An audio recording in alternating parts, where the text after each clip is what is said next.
Jeff Gallo of CPA firm Brennan Fender.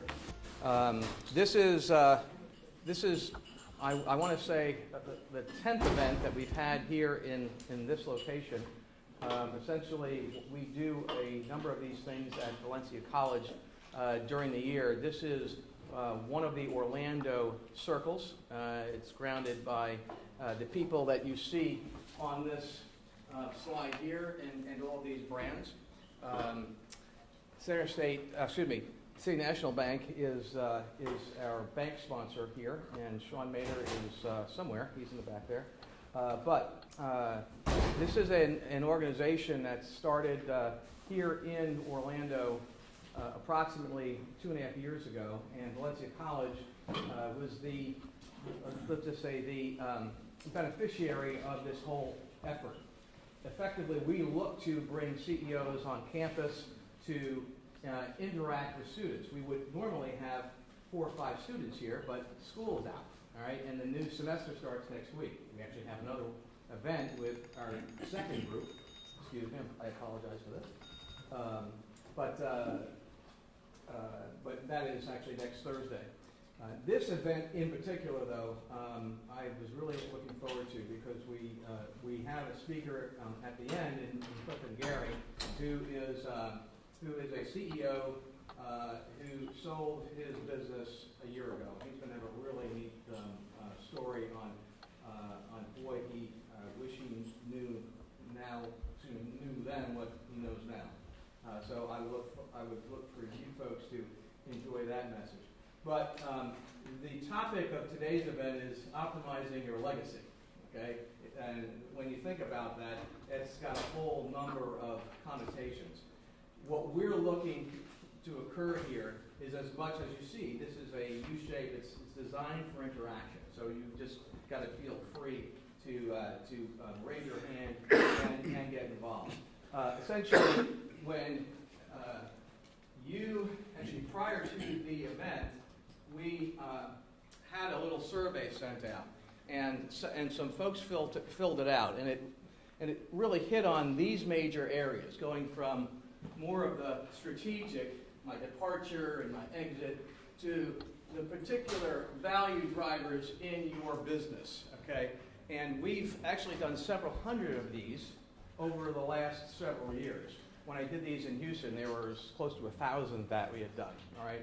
And the idea here is for us to better tailor our message to what you all are thinking, what are major concerns for you. But on the other side, we actually have a very practical application because we are aggregating all of these results anonymously, and it's going to Valencia College. We actually assisted in helping them get their new 4-year business degree approved last July. So this business degree essentially is a $10,000 4-year degree tuition. That's it, all right? And it essentially met the governor's request that the state college system come up with a baccalaureate degree that was in that price range. Of course, efforts like what we're doing, all the sponsors throughout the state contribute dollars to put these on, and the net monies, you don't have to pay anything to come to these, okay, but the net monies actually go to Valencia. And in July, we'll be issuing about 50 scholarships, and Nasser Hidayat, who is my good friend here at Valencia, at the end of the event, we'll be talking about that just a little bit. So, in essence, this is a learning environment. It's meant to be engaging. If we had students here, as we had in the past, you'd have a lot of engagement, even more than you would typically have, because they are very, very avid learners. But at the end of the day, we're looking to connect the businesses with these students early. Up until this point, it was just up to the sophomore year. Going into the new year, the new school year, starting actually next week, right? You're going to have the first class going into the business degree. And Nasser, that has how many people signed up?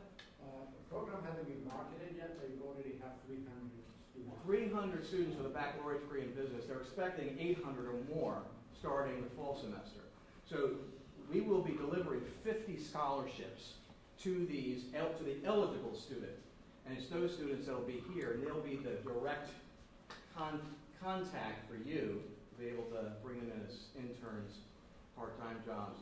Ultimately, we're going to have a full-time type program that'll be 3 years. You grab them in your junior year, keep them for 3 years, okay, and maybe you hire them full-time. So this is really, this is other opportunities here for you. We have a number of these events throughout the year. This group has 2 more events in the fall, all right, and we have some CEO socials sprinkled around. So I just wanted to share that with you and talk to you a little bit about this. As far as the agenda, if I can back up here. So 8:45, Paul will be walking us through a really cool exercise. And then around 9:10, you have Ray Watson, Paul, and Chris Bordner that are going to walk us through a whole area on passing the torch and some interesting, engaging exercises there. Then we'll take a break. For those who don't know, the bathrooms are about 25 yards this way and on the right. Then at 10:45, Jed Grennan and Jeremy Sloan and Chris Bordner will be talking about the new tax law and its impact in this new situation. And then at the end, as I mentioned, Cliff and Gary will be here, and he'll be talking about his experience on growing his business and then transitioning it. And it's a really cool set of themes that he is going to hit. So, what I'm going to ask now is, actually, let me step back.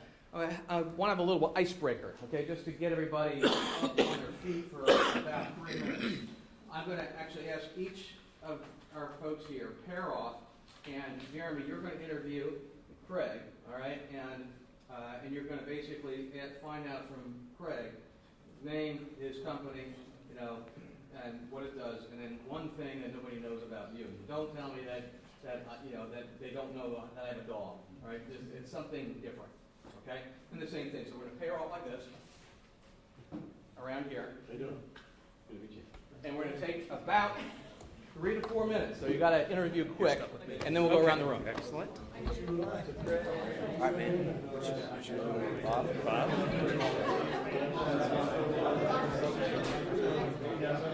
All right, give me the information. I'm Eric. Aaron? Eric. Eric. E-R. With a K? Eric. Okay. And so, give me your background. I'm an engineer. What type? My degree's in industrial engineering, but I moved into product development. And then into Where'd you go to school? University of Florida. And so I'm currently looking to acquire a home.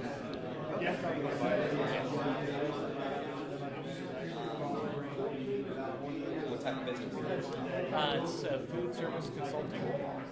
So they design like commercial kitchens, restaurants, bars. Did you that gentleman right there? Matt? Yeah, I did. Because I was going to say, that's who you talk to. Yeah. He specializes in funding.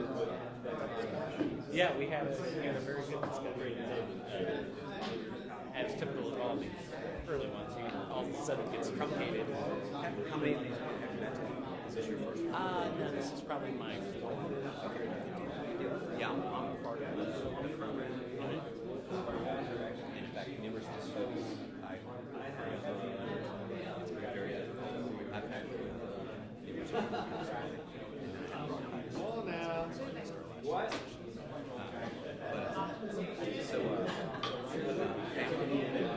Yeah, I'm all based here. I have 6 brothers and sisters. Or are you talking about my personal family? I have 3 children, married. Okay, 6 brothers and sisters. What's the split? How many boys and girls? When I ask. Oh, okay. So 4 boys, 2 girls. In that order. All right. And how about your major? So I have three kids. Two are off the payroll. I have a daughter up in Virginia who's for DuPont. I have a son, wife, wife and grandson. Was working for Deloitte, and now he works for private equity. Tell me something unique about I married my college roommate's aunt. your college roommate's what?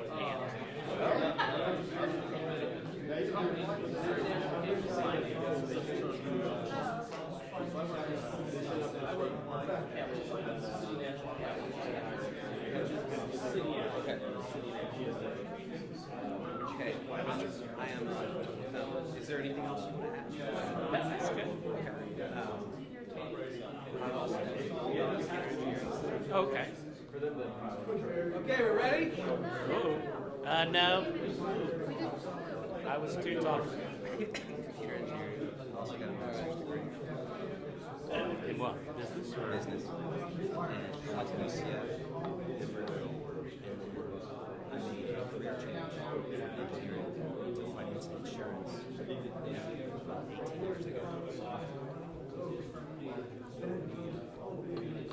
2 years? And just so you know, that's probably one of the, that could also be my unique thing that a lot of people don't know, is that I used to be an engineering executive. We'll go with that. Okay, we can just go with that. And then I have 2 kids. Okay. All right, 30 seconds. And I have to say this every time I have a Paul. phenomenal feisty wife. She's standing. Yeah, and Jed should be here. He had a client, so he'll be here in like 10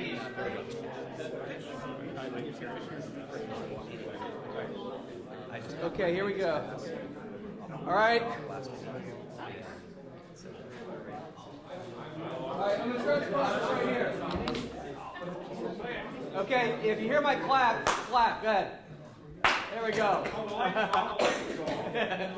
All right, here we go. Craig, if you would introduce That's Jeremy, and then we'll just go around the room real quick. Absolutely. Jeremy is the CEO of Office Source, so they supply everything you need in your office, from pens and pencils and paper all the way to chairs and desks and conference room furniture, so that's actually a very valuable resource for us. Okay. His thing that nobody knows is actually a good lesson for all of us, so Jeremy has a concealed to carry permit. And he's headed to the airport in a hurry and throws his gun and all his stuff in his bag and sprinting to the airport and drops it on the scan line. And it gets scanned by TSA, and everybody's probably thinking what I'm thinking, which is he got a gun through TSA, which actually he did not. And so we now know the process of what happens, and if you want to hear that process, I'll let you go ahead and talk to him personally. That would be a good Very cool. icebreaker for you. Good. Sorry. Craig is in the health benefits business, and correct me if I get it wrong. He's the expert when it comes to the law. Was the national. Yeah, the political involvement chair for the National Association of Insurance and Financial Advisors. Well, I don't see how you can remember that. Exactly. Yeah, Right? that's right. He doesn't have to remember it. So, but Craig, his interesting story is he has hiked from one side of the Grand Canyon to the other in a day, and is probably going back to do it again. Wow, cool. Mike, go ahead and do Brandon. Brandon has got one of the most interesting jobs I think any of us would envy. He makes ice cream. And he makes a lot of it. So he's been doing it about 11 years, and he provides restaurants around here, including a lot of the ones at Disney. And his secret desire is to sail around the world. There you go. Can't believe you didn't bring samples for everybody. I was going to, but I heard everybody's on a diet. All right, go ahead. Brandon. Mike here is the president of a company his brother and he started. They manufacture a hardware and application that controls charcoal smokers, which is really kind of neat. So you can go out and play some golf while you've got a brisket cooking, and it tells you what the temperature of your smoker is. And they're developing dealerships over in Europe and shipping product all over the place. And that's my. All right, cool. All right, Denise, go ahead. All right, this is Jeremy. He is a tax attorney here. We're a local firm. We're moving over to downtown Orlando. works on more on the contract side, mergers, acquisitions, issues in tax law. And from locally Ormond Beach, and served as kid. How about you? With long hair? This is Denise, Managing Director of AOA. AOA, design, engineering, consulting, theme park industry primarily, also attractions, or one eye. So they are, needless to say, very busy these days. And the unique thing about Denise is that we both concluded that there's nothing unique about either one of us. I can't believe that. It's true. All right, Chris, go ahead. I'm Chris. This is Mike Pesci. Mike's company is a Listening Rock. They are a business consulting firm. What I liked about what you said was they help take company strategy and implement it. So lots of companies build complicated, plans that end up on the bookshelf or the dust by the end of the first quarter. His role is implementation, right? Key kind of traction guy at heart. What I thought was unique is they literally have 2 Navy SEALs on his team. It's a small 5-man team, so it's kind of a get-it-done firm, you could say. So he's back at heat too? Well, he wouldn't say. I also have a concealed carry permit, but I don't carry it's in the car. I know Mike, he doesn't need a gun. No.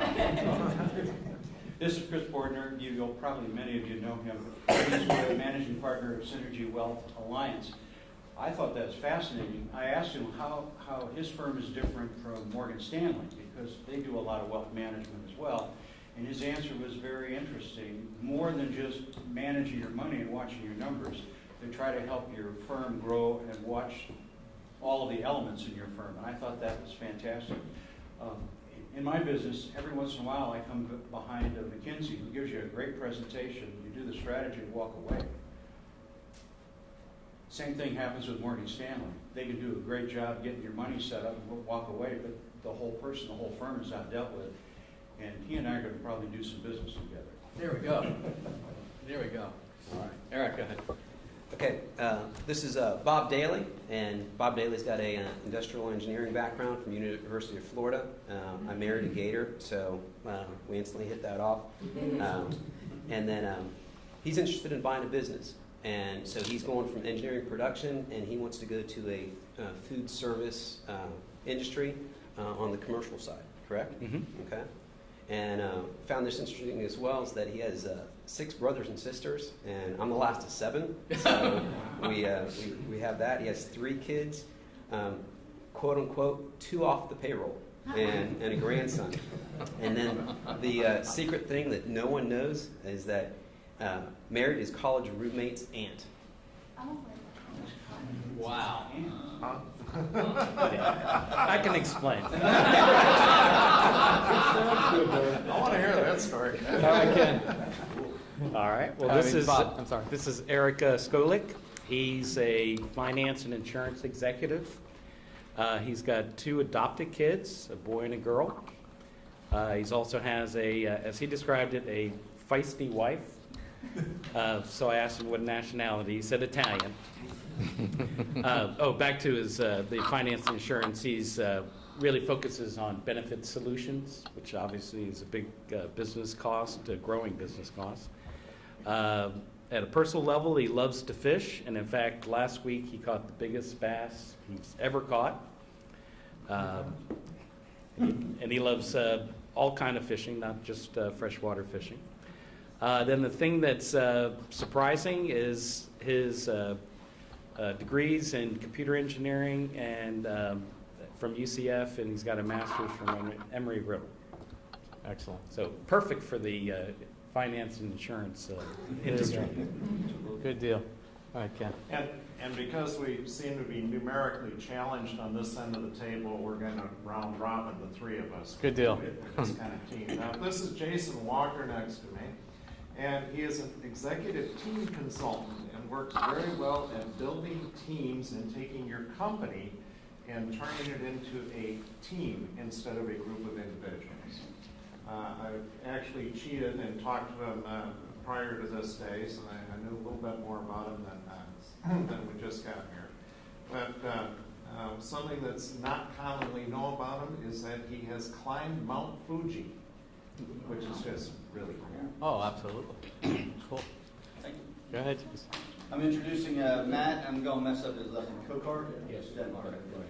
Managing partner for Armor Capital, helping businesses with some consulting and helping in the food industry, right? Doing some restaurants and building out some of those now, hotels, hospitality. So really involved in that space. So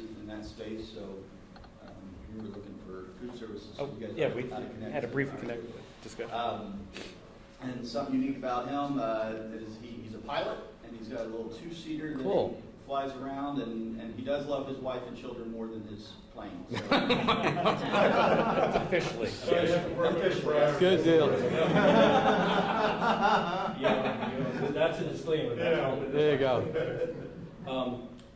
We were a little messed up, so I did not get the first part of your introduction, but I did get that I'm really envious of this person because he spent 15 minutes in the backseat of an F-16.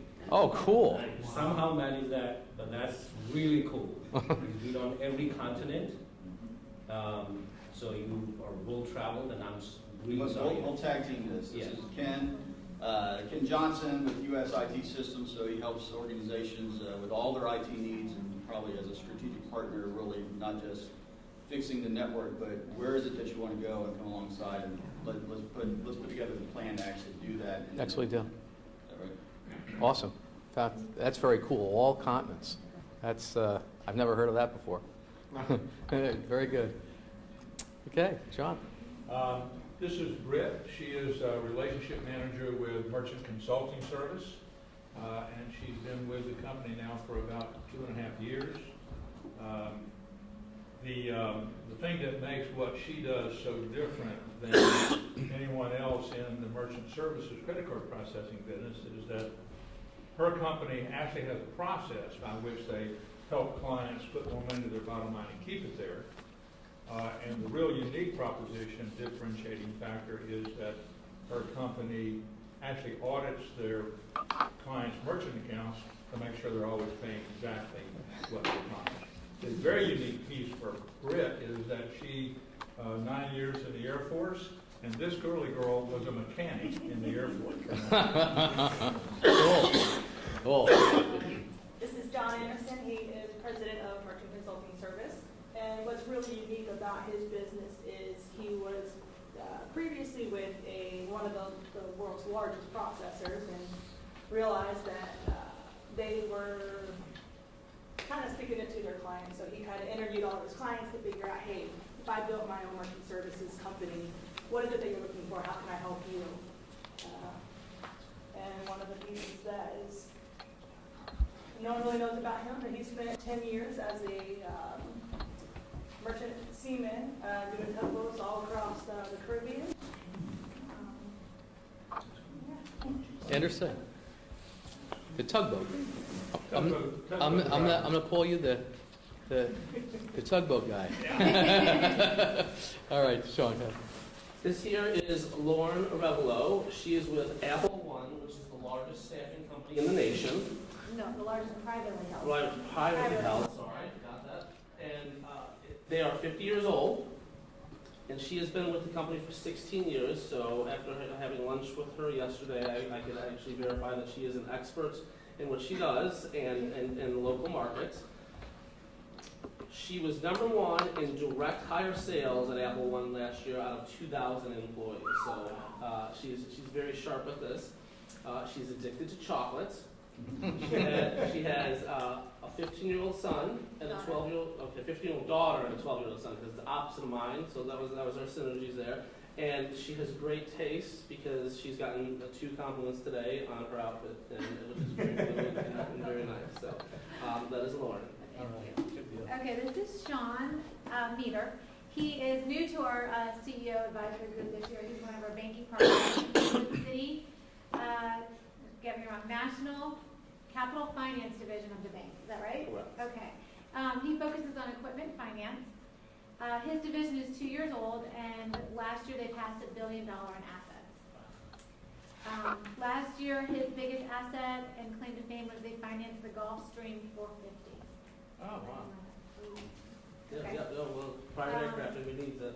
Only that's fine. And then, so yeah, we did go to lunch yesterday. We learned a lot about each other. Our kids are the same age, but opposite sex, different ages. So we had a lot in common. And he loves Legos. And he said not his kid's Legos, he has his own Legos. Cool. Okay, right. This is Paul Castaneda. Paul is a partner with Sandler Sales, the premier sales training organization in the country. He's obviously, if you want to learn how to sell, go to Sandler. But the interesting thing about Paul, I've known Paul for a few years, is that he also is in theater. He's an actor, and he heads up a theater group here in Orlando area, and they're bringing the production of The Wiz to town. Oh, very cool. Good deal. Well, So, this is Ray Watson. If you don't know him, I don't know where you've been. He is the CEO of Nexus. He spent his life in the business world, running, growing, selling businesses, and now who's CEO of Nexus. He's dedicated himself to helping business leaders do the same thing. And one interesting thing about Ray that you might not know that makes me feel a lot safer is that he led a group of Green Beret in Vietnam, and we were talking about leadership and decision making and how that is a place where you definitely pay attention to your decisions. So something about Ray. boy, we are a motley crew. This is great stories. Okay, before I forget, I just wanted to alert you to this. You see we have cameras going, and Rob McCaffrey, is he back there? Yes, he is. Okay, Rob is in charge of the digital media group here at Valencia. We actually have a room right next door here where if you wanted to do a little infomercial on your business, okay, you can do that. That's something that we're making available here. So I would encourage you, if you want to even just say something about the experience. So whenever you have a chance, you can take a few minutes and go that way. I think it'd be great marketing for you to get your mug in front of folks. But yeah, that is available to you. Also, one thing that I wanted to pass out, and I had Denise do it as she walked in the door. We have a little survey, which I sent out to everybody. Bob, I've got yours from last time. I don't have mine. Well, actually, I'm going to do yours here, and you got to do yours. Mike, I got yours. Jeremy, I got one. If you would take, at the break, 5 minutes to fill it out. We utilize those, as I said before, to tweak content, and also we share it with Valencia College. And it just helps us focus what we're going to be speaking about in future events. So I would appreciate you can just put those right up there on the where the computer is. Okay, I want to just take a couple of minutes, bring Nasser up here, just to share a couple of things about Valencia, and he's going to have a special request for you. Okay, so if you just take 1 second. Nasser Hidayat from Valencia. Good morning. Morning. Yeah, welcome to Valencia. I know Jeff said I'm at the latter part of this session, but unfortunately I have to go. But fortunately, I'm meeting a mentee. The reason is because this year, to give back, I have a young student, a freshman at Dr. Fellows, who wants to be an engineer. And by trade, I was an engineer myself. So I'm meeting this young man every other week for an hour at Dr. Fellows High School to help, make sure that he's doing the right thing and, help him with his career and opportunities and so forth. A little bit about the college. We are 70,000 students strong, 8 campuses, with the 9th campus downtown being open August 2019. You probably heard about downtown. It's going to have the best and the largest culinary art school in the nation. 6 kitchens on 6 different floors, small restaurant, and hospitality, and it's all being operated by students. And it's going to be in partnership with Walt Disney. So now if Disney comes in, it got to mean a lot. So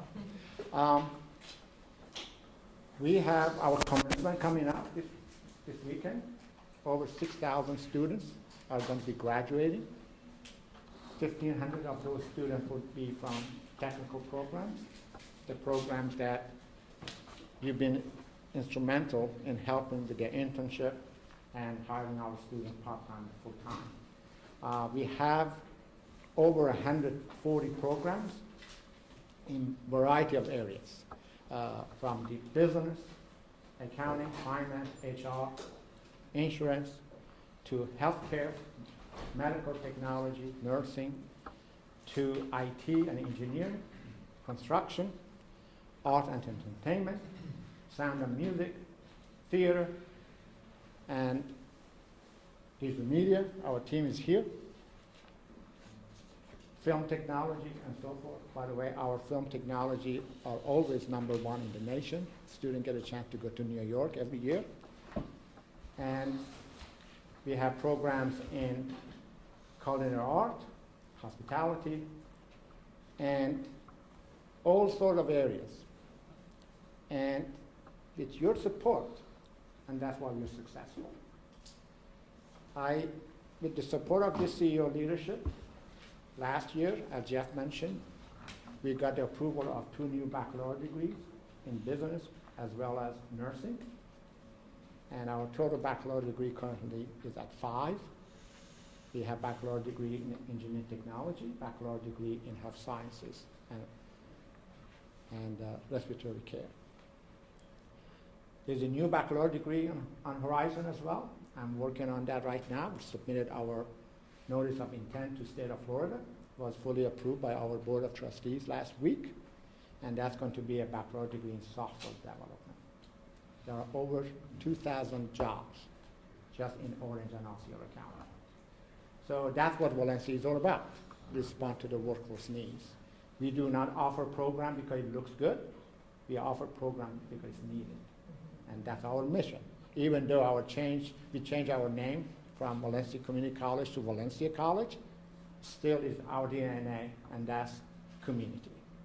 The latest survey by the state of Florida that was put out last month, the difference between state university and state colleges offering baccalaureate degree, over 92% of the graduates of the baccalaureate degree by state colleges, they all stayed in their own community.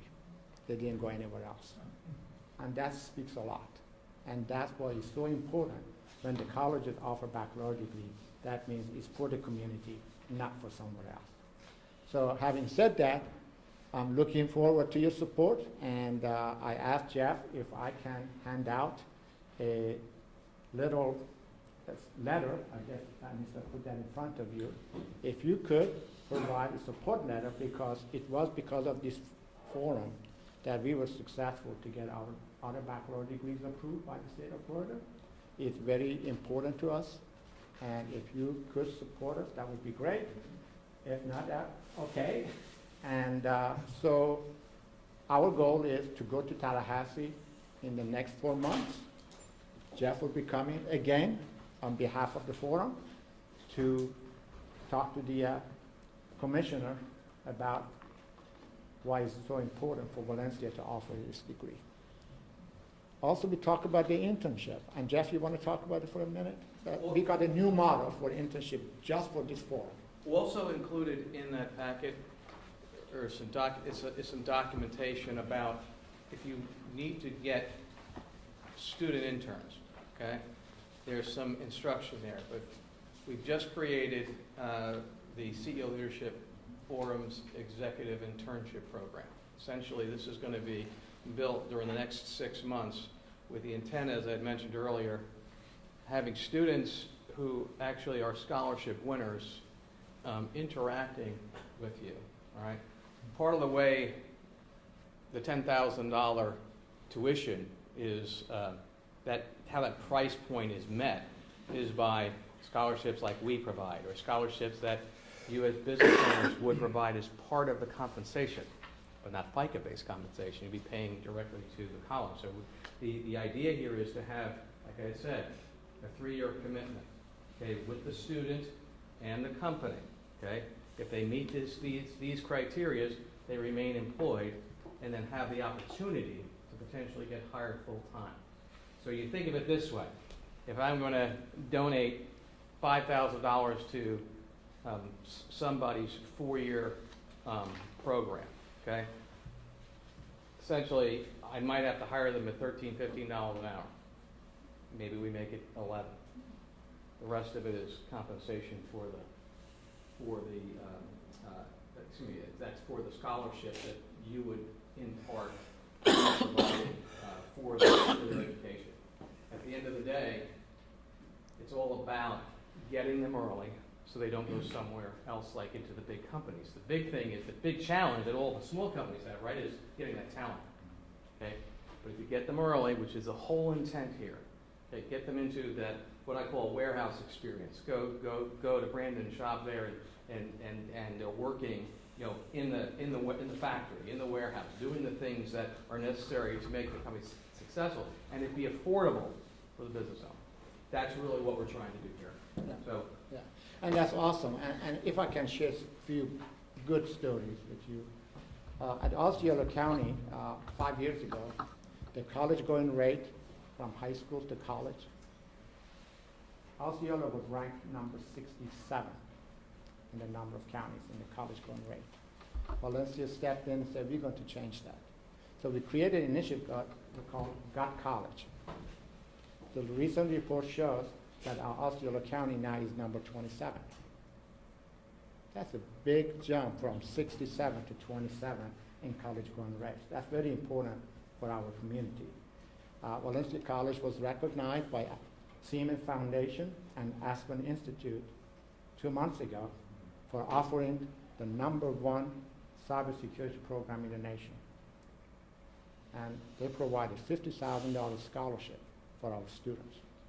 And that's the program that both Department of Homeland Security and the National Security Agency have said that any federal agent wants to go and learn, Valencia is known, the curriculum is approved by our agencies. And you go and finish those and we take you. We had a student 2 weeks ago that was hired by the Department of Homeland Security full-time. That student was a veteran, came from Iraq War, and then got a job as the security officer for one of the apartment complex. He heard about our cybersecurity program. He came in, he joined, he got an internship with National Security Agency in Tampa, and then after that he finished the program, he got his certifications, and now he's full-time in Washington with Department of Homeland Security. These are great stories that Valencia put out there because it's changing lives. That's what it is, changing lives. And it is because of you. And Jeff may not know that, but I'm going to say it right now. I'm a strong advocate of the forum. Everywhere I go, I talk about our partnership. And we've been asked to go to the Fox Radio. And there are about 6 radio stations, WDBO and WKMO and whatever have you. They have asked us to come in for a half-an-hour interview to talk about the forum, talk about our relationship, how the forum connects education to business. That's very important. So the good work you're all doing is being noticed, and we will talk about that at the radio station. So.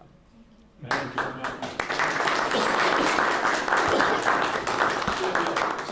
So I know we're behind, but we would have done this at the end. So I think we're close to being on time. Next up here, I'd like to bring Paul Castaneda from Sandler Training to walk us through a little exercise on time, talent, and treasure. Okay? Appreciate it. And you got this right here. Thank you. We'll steal the corner here. How's everybody doing this morning?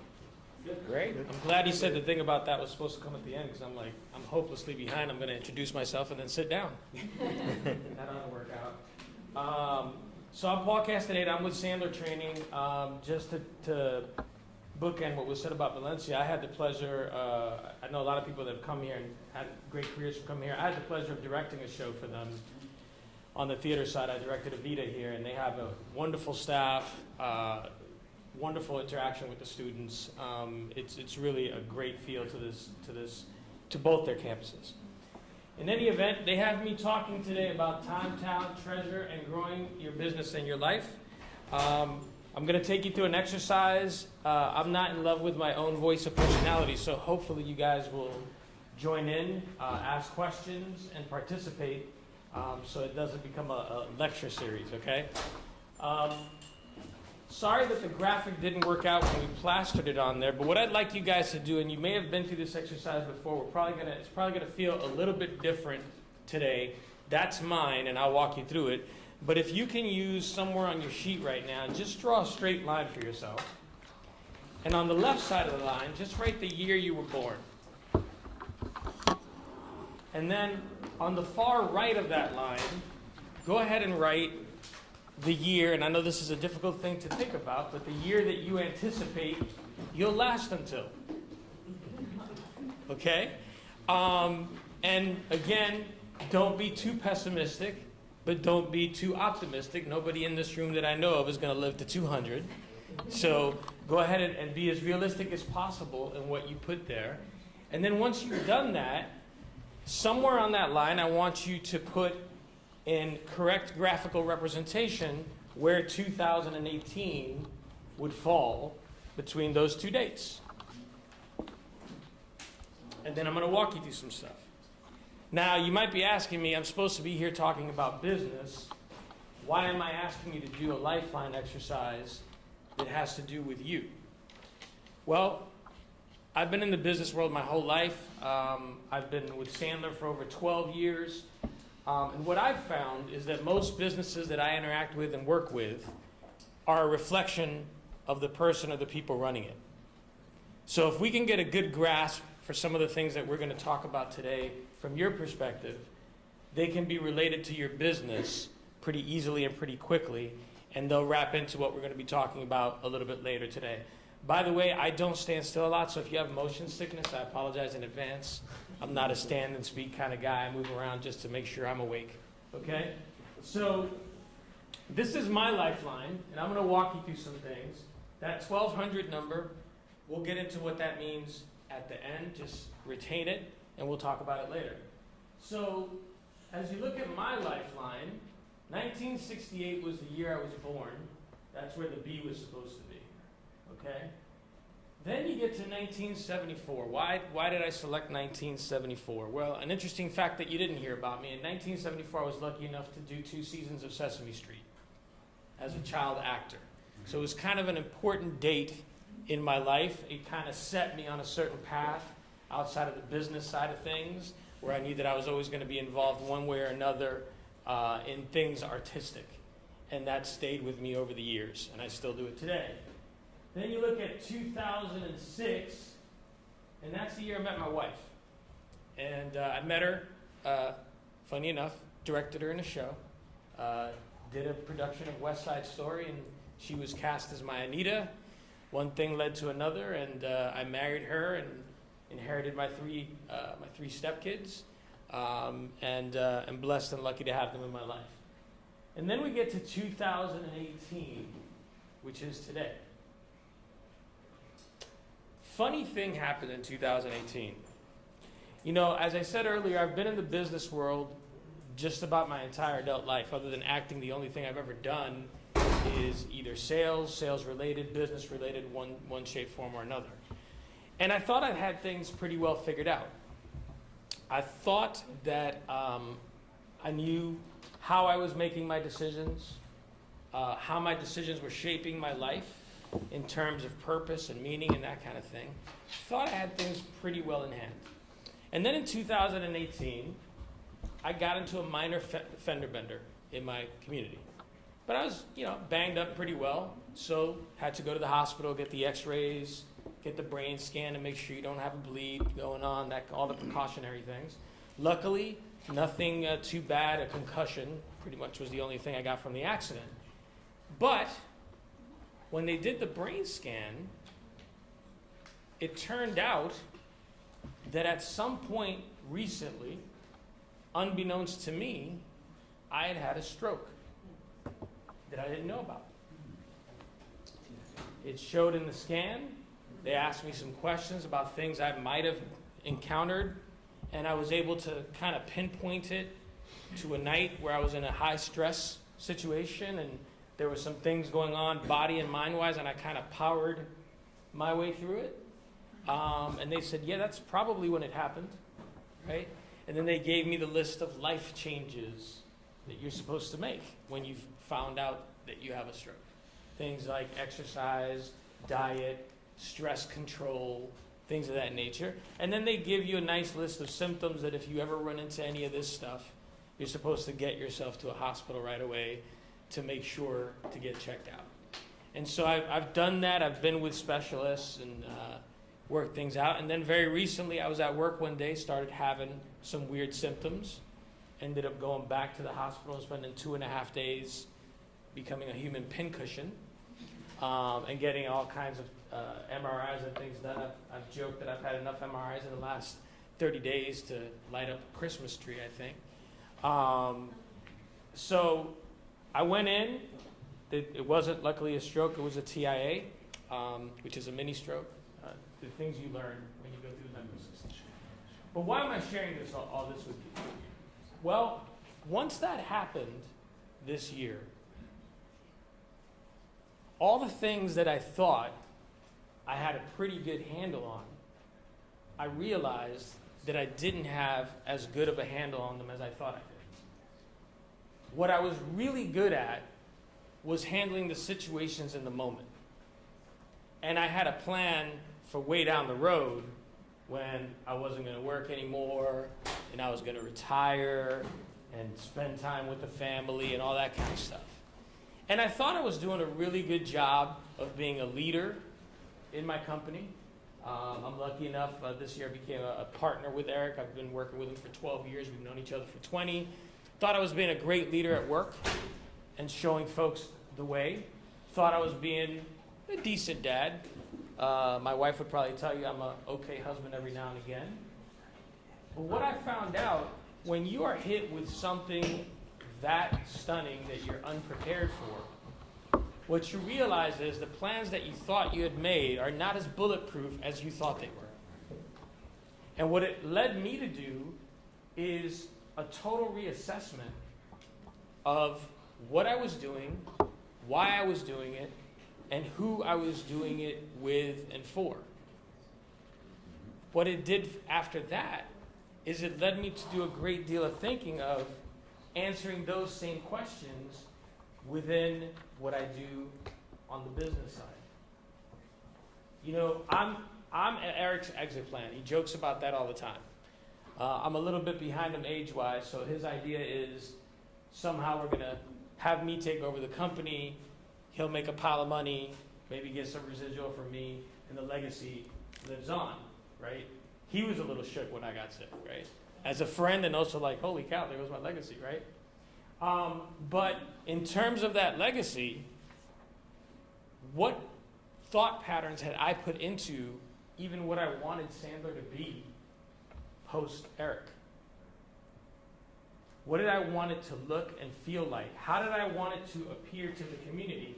And who was I preparing to leave it to? Because what you can't see on my line there, because it got cut off, and again, it's probably my fault, not theirs, so blame me, I'll take it, is there's a number that if you go further is 2028, because that was my original retirement date. I didn't want to work past 60, because, you know, I was going to spend all that time with my family and my kids. Man, was I going to have a lot of time starting 2028. It was going to be great. It was going to be wonderful. So in 10 years from today, I'm supposed to not just somehow buy and take over a business, but I'm supposed to create a legacy, find the next generation, figure out how to transfer the business over to them, and then retire and have a happy tomorrow. And what I realized was that my decision-making process was a little flawed because I was stuck in the fires of the moment, or at least the ones of the next 12 months as a business person. And that if I didn't take a long, hard look at planning what's going to happen over the next 5, 10 years, when you leave it to whatever happens, bad things tend to happen. So I mentioned earlier, by the way, if you're wondering where I put the, where I put the death date, I'm an optimist. So I put 2068. My mom's 84 years old and is the healthiest person in the household.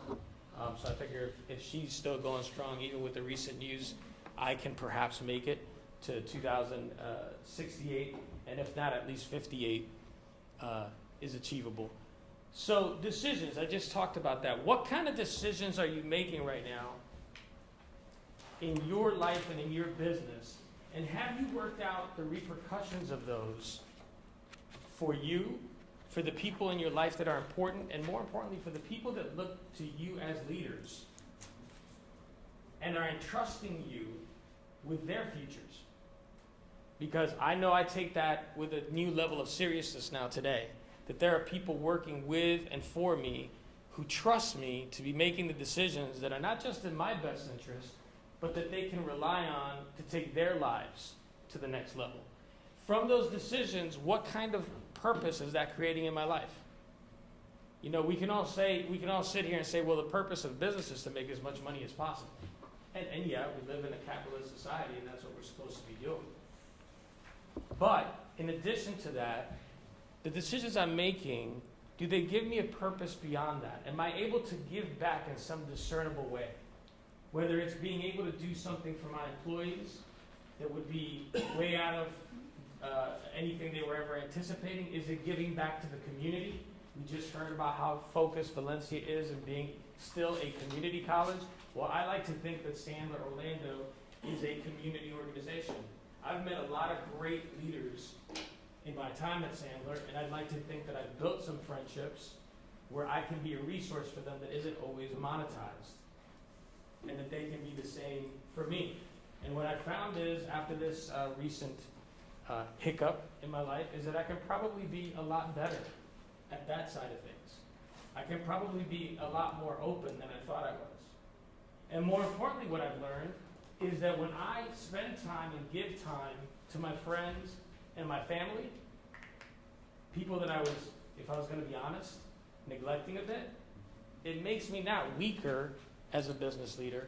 It makes me eminently more powerful, because that's the base from which everything happens, is our family, our friends, perhaps our faith, for a lot of us as well, is in there. But if those are really strong, then I can be those things that I need to be as a trainer, as a business coach, and as a business associate with the people that I run into. And finally, meaning. Hopefully when I get to 2068, if I get to 2068, the legacy that I leave, not just as the guy who ran Sandler Training with Eric and then post Eric, but me, the guy that got to know hopefully many of you and many of the people that I've already gotten to know over the last 20 plus years here in town. Hopefully the legacy that I leave will have some meaning way beyond my time on earth. But the only way that happens is if I start today at taking a strong look at the decisions that I'm making personally and professionally. Now, I think that might be the last slide. Yeah. We're going to do an exercise in a moment. Before we do, I told you I was going to tell you why that goes to zero. I haven't been talking quite 15 minutes yet. But let's pretend that I have. Does everybody know what this is? What is that? Heartbeat. Heartbeat. Heartbeat, yeah. So, we each get an average of about 4,800 heartbeats in an hour. By the time I'm done speaking with you guys, I will have gone through 1,200. And more than ever before, I am really, really attuned to what I spend my heartbeats on. And so I'm very happy to spend 1,200 heartbeats with you, hoping to share my story and some of the things that I've gone through and am going through in the hopes that it'll resonate and have some meaning beyond today in your lives. So let's take a look at some questions that we can go through together, and hopefully you guys will go through these with me and offer up some of yours. What decisions have you made in your life and business? Decisions that you're proud of, decisions that you think really who you are, or what your business is. What are some of those? Have those decisions clearly define the purpose for your life and business. So if I was going to look at some of the decisions that you've made over the course of X amount of years in your business and personal life, would I be able to pick through those decisions and clearly understand based on those the purpose that you've laid out for yourself? And if the answer is no, that's okay. We've still got time, right? We can start doing that today. Does that purpose clearly bring meaning to your existence and your legacy? You know, sometimes maybe just for me, I know I've had this kind of restart several times in my life, not just because this last time because of a stroke, but a lot of times we think we know what we want our legacy to be, right? Mm-hmm. We think we know what the meaning of our existence is, and then we wake up one day and we say, what the heck have I been doing? I'm not really happy with what I've created. And then you're faced with the choice of either give up or recreate. Right? But the beautiful thing is, no matter where you are in your business life or your personal life, you have the power right now today, by answering these questions for yourself, to recreate where you're going. Every person in this room has the ability to stop on a dime, make different decisions that create a different purpose and leave you with a different meaning and legacy that you're going to leave behind you. And if there was one thing, based on what you've heard in this talk, hopefully I haven't bored you to death, that you would focus on or change, what would that be? If there was one thing that you would focus on or change, based on the limited interaction that you've had with me today, doing this silly little lifeline exercise that we've probably seen speakers do them 1,000 times, and we forget about them five minutes later. If there was one thing that you would change your focus on, what would that be? Anybody have one? I was hoping for audience participation. Yes, sir. So, Paul, thank you very much. I think one of the things is that we all need someone to confide in, a close friend, partner, anyone, a stranger. I just received some really bad news yesterday. A close friend of ours just killed himself. I'm so sorry. And you would never think that this person was, going through this. The guy's building an airplane, he owns a hangar, and he just killed himself. So I was just discussing this with my wife, who also happens to be a life coach. And I think one of the issues in our society today, and especially for men, is not sharing our emotion. Mm-hmm. So I think it's really critical for everyone to talk to someone. And it does not have to be somebody who is prescribing you medication, or you go buy ganja, but just a close friend, or maybe not a close friend. You need that space. So, and that's a change which I'm going to be making now. Well, first of all, thank you for sharing that. I'm very sorry for your loss. I couldn't agree with you more. One of the things that I figured out through this process, and I've had to have this conversation with my wife, with my kids, with my friends. I've always been the push-through guy. I've always been the guy that can go for 20 hours, get 4 hours of sleep, get back up. I'm everybody's therapist. Like, I went to the hospital when I was having those symptoms, and I love everybody in the medical field. God bless them for what they do. But one of the things they do, I'm going through symptoms, and the first thing they hit me with was, well, do you think you suffer from depression or anxiety? And I said, look, I am the most positive guy that you're ever going to find. Like, all my friends call me I'm the group therapist, right? But we as men especially, there's a stigma to allowing yourself to be weak, to allowing yourself to be humble. Nobody can be strong 24 hours a day. Forget my health issues. Nobody can. I don't care who you are. That's a myth and a fallacy put together by culture that is not sustainable. For us as business people, as fathers, as husbands, it's not sustainable. And me being able to take a step back and say, listen, when my battery's on low, having to tell Eric and my wife and my friends, when my battery's on low, I'm going to stop because I'd like to be here next year. So as a result, I'm not going to push through. You're still going to get great stuff from me. It's just going to be more controlled. Yes? Yeah, I mean, on that point, that was the first thing I thought of, you know, right? There's like a badge of honor for especially business owners, executives, and entrepreneurs. And I work 60 hours.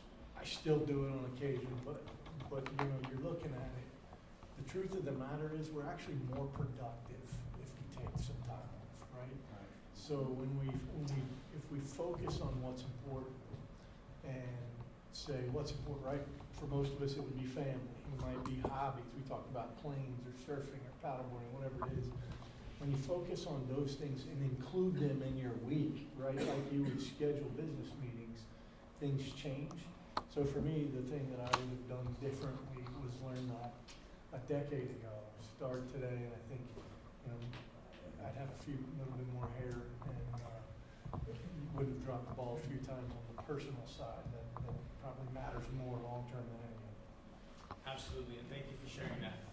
Yes, and I'll come to whoever was. Well, I struggle with the exact same issue as you. I was raised in a family business where there was never contact. And like you, I feel responsible to not just people in my organization, but outside. And actually, this happened, I'm not sure if we talked about this, 2 weeks ago. And if I'll be 58 in a month. Okay? And I recognized that my battery was low. And I ignored it. And it wasn't a health issue with me. It was an attitude issue. And my wife, whom you haven't met her yet, but Eric, my wife and yours being both Italian, well, she and her mom and my 2 teenage kids, we had a 2-hour family meeting. And Jeff Gallo was on the hot seat in the middle. And I had to receive input and feedback and things that you don't necessarily like to hear as a man because you're the sole breadwinner of your house. Right? But there were certain things that were lacking. So now, when we have daily prayer time, okay, at home as a group, but then there's a weekly family meeting. And I will tell you, as we homeschool our kids and we raise them in the Christian tradition, they have no fear to tell their own. And I was so proud to have received that guidance and input. And I get choked up because it was very impactful, very humble. I believe in humility, but I had a silent pride about what I did. It was that badge, right? My father had it. Okay? And I'm happy to say I've broken that with God's help because I can't continue because it does no good for anybody else out there, especially when you get a little older. And then something does happen, it certainly doesn't help you. So it was a crossroads for me. And I will say, if your families are not involved in your decision, because I grew up in the 90 to 100-hour work week, okay? And it's nuts. I've gotten myself back to 60. It's too much. Thanks, Jeff. Thank you for sharing. Someone over here? Something? A couple things. One is, about at least 20 years ago, I really, really began to understand just how incredibly fragile life is. You know, I mean, it's just so difficult when there's people close to us And so I really have become, my soapbox now with everyone, especially men, is how fragile life is. And don't miss a heartbeat. Don't miss opportunities to build relationships with people. My latest prime example is I have a cousin in Savannah who's an incredibly successful attorney. He's 74. He's a multimillionaire. He can go anywhere and do anything he wants to. His wife was the poster child for a Christian woman. And he's still working a little bit, but his wife has been now diagnosed with Pick's disease. It's a terminal brain ailment of the frontal lobe. It's like a dementia kind of a thing. And she may have a year to live. Wow. And now he's at the point in life where he could go places and would go places and do things, and he's trapped. And he called me Tuesday, and he broke down and sobbed on the phone, and he said, my wife is just dying before my very eyes. So what I'm sharing with you is, don't miss an opportunity to love somebody and be a part of somebody. The other part of this story is that for me, about 20 years ago, I found what an incredible joy it was for me to mentor and disciple other men. So I always have 5 or 6 men at any given moment that I'm spending an hour or 2 every week or every other week with, discipling and mentoring and helping them be better men and fathers and husbands. And I will tell you guys and ladies, the return on investment for that eclipses anything I've ever done, from flying airplanes and all of the incredible things I've had an opportunity to do in my life. Nothing comes close to that. So get out and help somebody else. Thank you for sharing that. And to dovetail what you just said, even with everything that I've got going on, and all my circles are aware of it, I'm still like everybody's go-to guy. But I had a call. I made a call. I had a friend who's going through a very dark time last week, and suicidal. And I got on the phone. We talked it through, text message through, Facebook Messenger through it, and got to the other side. And he's okay now, and he's getting help. And you're right. When you make yourself available for things that, if you're going to list the 25 most important things that you're going to do today or this week, I probably would not have put be there for a friend who may be suicidal. But of all the things that I did in the last 6 months, that was probably the most important thing I've done, and I know that'll stay with me forever. It'll stay with me every time I see him. It'll stay with me every time we have a conversation. So making the time for the important things, and I'll leave you with this. You're going to do your own timeline. You're going to put your own things on there that are important, business-wise, personal-wise. And then I invite you to make yourself a legacy with a new set of decisions that give you a new purpose and a new meaning. It might just be overlaying great ones that you have right now, but just pushing yourself that extra 10%, focusing that extra 10% to create the life and the legacy that you want to have and that you can be proud of. And for me, to bring it back to family, shameless plug that has absolutely nothing to do with me. Sometimes you wonder what your kids are learning from you. Because you never know, right? You think you know, but you never know. My 14-year-old had to do a school project. He could have picked anything, really. He decided to put together a concert to benefit NAMI, the National Alliance on Mental Illness, that would feature songs from musical theater that had characters that were struggling, teen characters that were struggling with mental or emotional issues. And so we're doing that concert this Saturday. Nami's going to be there and have a speaker. I'm incredibly proud of him. If you guys aren't doing anything Saturday night, you can find it on Eventbrite. It's called You Will Be Found is the name of the concert. Please tell everyone you know. I'd love for it to be successful for him. I couldn't be prouder that he's a very shy kid, and for him to step outside of himself to try and help others like that, just Maybe I'm doing something right. Maybe I'm doing something right. So I hope you got something out of the talk. I hope it leaves you with something to think about. Am I supposed to be? You're stuck with me for a few more minutes. I'm sorry. So that's it on Lifeline. Now we're going to get into passing the torch and that kind of thing. And I guess I'm the leadoff batter on that. So give me a moment to get my sheets out because we got an interesting slide that Jeff created. It was my fault. I didn't get him the information that he needed to get. But he put all my stuff on one slide, so I'm going to take you through all that in the next few minutes. And I'll try to be brief because I think I went over even though I had time. So I'll try to be brief on this.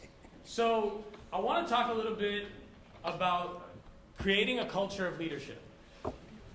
And what does that mean to create a culture of leadership? So I spoke at a previous event here, and the talk that I did, as I recall, I mean, my memory currently isn't what it used to be, but as I recall, had to do with customer and a particular viewpoint on customers. So I want to start with that. I bet that if I went around the room and I asked each of you to write down the name of your biggest and most important customer, you could probably do it like that. You'd write down the name of the company, the name of the contact, you know exactly who that is. And you would say, that is my most important customer. And I would say to you, that is your most important external customer. Absolutely. And I will also tell you, touching on what I talked about the last time, that if you're not valuing and taking care of your internal customers, which is every single person that interacts with your customers, your external customers, and can make, break, or grow that customer, then you've got it all wrong. There isn't an external customer. I don't care what percentage of your top line revenue that customer represents that is as important as your internal customers that deal with him or her and everybody else. Because if you're not taking care of that internal customer, if you don't have the right culture of leadership within your company, your people will eventually find a way to blow your biggest deals. Either on purpose or by accident, because of the culture that's been created within your business. So, there's a quote that isn't up there. Oh yeah, he did get it up there. Culture eats strategy for breakfast. Peter Drucker. What does that mean? We had a lot of talk as we were going around, and it was almost like I set you guys up. A lot of people mentioned the word strategy, and strategy is incredibly important. Incredibly, without a strategy, you're just a leaf in the wind, hoping money somehow makes it into your company. So I'm not saying strategy isn't important, but what does it mean culture eats strategy for breakfast? What does that mean? Anybody? Yes? If you haven't built a culture in your organization, strategy, then it's not going to be successful. The culture is going to drive the strategy. The culture drives the strategy. It's the tools, the tactics, the techniques, the attitudes that allow implementation to take place. There you go. And if you don't have that lined up, forget it. Beautifully said. There have been plenty of companies with brilliant strategies, no idea as to how to create the right culture, the right environment for that strategy to prosper, and they're gone. And they get their lunch eaten by somebody else who maybe didn't have as many resources, didn't have as much experience, but they knew how to create the right culture to make growth happen. So, if you want a culture of leadership, one of the things that you need to do, in my opinion, is invite feedback. And a lot of people think they do invite feedback. And what they do when you go to a meeting, an employee meeting, whatever it is, I invite feedback, so tell me what you think. And the employee starts saying, something they feel about the company or a particular subject. Great point. But let me explain to you why you're wrong. Or words that. Or this is why I decided that we should go in this direction. When you invite feedback, if your reaction to that feedback is constantly led by the word I or by your particular viewpoint, you are nullifying anything that's coming your way.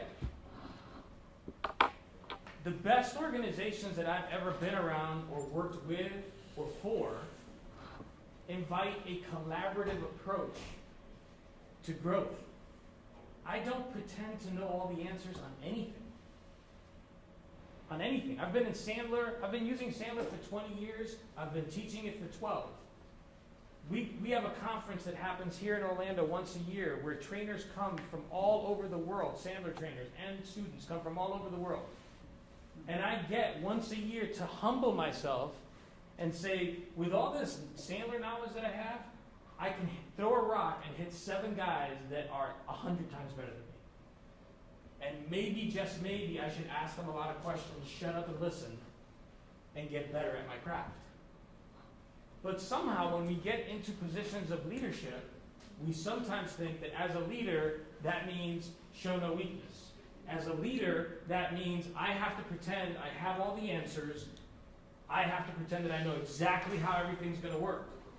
And what you do when you do that is you shut off all these valuable assets that you have, called your employees, who are there with you in the trenches daily, trying to help your business grow, who may have the next big idea that you haven't seen because they have a unique perspective that you don't have. So when you invite feedback, it means actually being open to change, or at least to listening before you stifle. Next, culture of leadership means silos versus team. When you look at your organization, is it a bunch of silos that sometimes interact with each other because they kind of have to in order for business to get done? Or is it a spirit of team where even though I work in this area, I know and understand my importance to that area and my reliance on that area? One of the best talks I ever saw, I wish I remembered the guy's name. There was an organizational guy that got brought in when I worked many years ago in timeshare. And they had this entire timeshare company, 1,000-something employees in a room. And we were all sitting with our group, with our silo. And he started the meeting by saying, we're going to go table to table, and I want you to tell me what you think the problems are in this organization. And table by table, people stood up, the spokesman would stand up and point fingers. Everything would be great if they did that, if only those guys did, and he listened to it. He actually pretended that he was writing notes. I don't know what the hell he was doing when this was going on. He pretended that he was writing notes. And when it was done, he simply said this: let me ask you a question. When you got up this morning, and you drove to work, and you got to the building, and there was the handle of the doorknob, did anyone hold a gun to your head to open that bad boy and make you walk in? No. You decided to be a member of that team. And as a member of that team, it isn't us and them, it's us. We're doing this together. We think about the impact that our decisions have on other members of the organization. And you as a leader have to show that by constantly stressing that there isn't any group that's more important than the other. And that there are solutions that can be arrived at that incorporate the needs and desires of all the different groupings within your company. Next up, glory versus shared victory.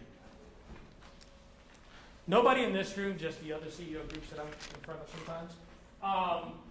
When there's a victory, what we see is the leader. It's the leader getting the award. It's the leader maybe in the newspaper. It's the leader on the internet, right? Glory, glory, glory. If you want to have a culture of leadership, you need to make sure that whenever there's a win, every single person that had a hand in that win gets to shine. Because that win wouldn't have happened without the least of the employees. I don't care if it's the receptionist that took the call that led to the conversation, that led to the big deal. If she doesn't take that call right, you don't get that deal. Don't believe me? When's the last time you hung up on a company because you didn't like the way they were treating you on the front end? I do it all the time. Yesterday. Yesterday. There you go. Right? So when we win as leaders, we have to take care to let that win flow and be recognized through and with everybody. Share the victories. Next, trust. Is there a spirit of trust in your organization? Do people really believe that if they come to you or to other people that have leadership roles in your company, that they're going to be heard and understood in non-judgmental fashion without repercussions of being seen as a troublemaker or a speed bump? Because if you don't have that, you're never going to get the information that you need to keep your company on its feet and growing. The minute people feel that there's no trust, that they can't come to leaders and tell them what's really going on, they start swallowing it. And then it becomes I'm here until I can get to whatever the next company is. Because they've already made the decision to leave, you just don't know it yet. Or even worse, they've made the decision to stay and just go through the motions, which is even worse. Next, selfish versus selfless and serving leadership. When you interact with the people that report to you, how many times is it for the purpose of something that you need? And how many times is it for the purpose of understanding what their needs might be so that they can be better employees? Don't answer that, because I think for most of us, we would be happy with the answer. Right? We talked about earlier being caught up in that 60 or, God help us, 100-hour-a-week mania. And when we're in that place, hey, I need what I need. Like, I've got 17 things I gotta get to. I don't have time to ask you how you feel and actually care. Right? How you doing today? I don't want the answer, give me the report. Right? If that's the way you're interacting with your employees, you shouldn't be surprised when they leave, or once again, when they stay and hurt you by staying. So selfless leadership. Finally, belief in people and having a trust-first mentality. Do you actually believe in your people? I don't mean lip service. I mean, when you show up for work, do you believe in your team? Do you believe that they have the best interests of the organization top of mind? Do you believe that they're going to do everything in their power to do their jobs correctly today? And if you don't, whose fault is that? Don't tell me it's their fault. You hired them, you trained them, you kept them. Whose fault is it? How do we fix it? Because it's on us to fix it. Right? And then trusting first. I can't tell you how many organizations I've coached or in previous incantations worked at where, oh yeah, I trust my people. That's why I have 75 ways to check up on them. Because I trust them. Trust but verify, right? We've all heard that one before. If you can't trust your people to do the right things, why do you have those butts in those seats? I mean, in any other place, would that be acceptable? Is it acceptable in your personal relationships? Do you have to trust but verify your wife or your husband? No, right? You have established a relationship where trust is inherent in that relationship. Somehow on the business side, we have decided that it's okay to hire and train people and then assume in the back of their minds that they're out to screw us somehow, or at least to get over, right? if I give them too much rope, they'll hang me from it. Right? It's always like back there in the back of our minds sometimes as business leaders. When you hire correctly, when you grow people correctly, when you help them understand that you truly trust them, that you're not going to be big brother over their shoulder, what you will see will be a growth and flowering that will blow your mind.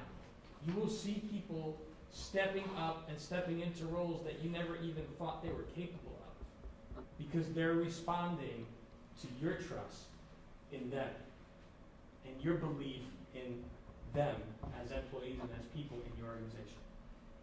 So I hope I've given you some stuff to talk about when it comes to culture of leadership. Any questions on any of the things I covered? Anyone want to tell me I was wrong with any of it? I'm always willing to learn, right? So if you think I was off on one of those, feel free to throw the tomatoes. It's all good. No?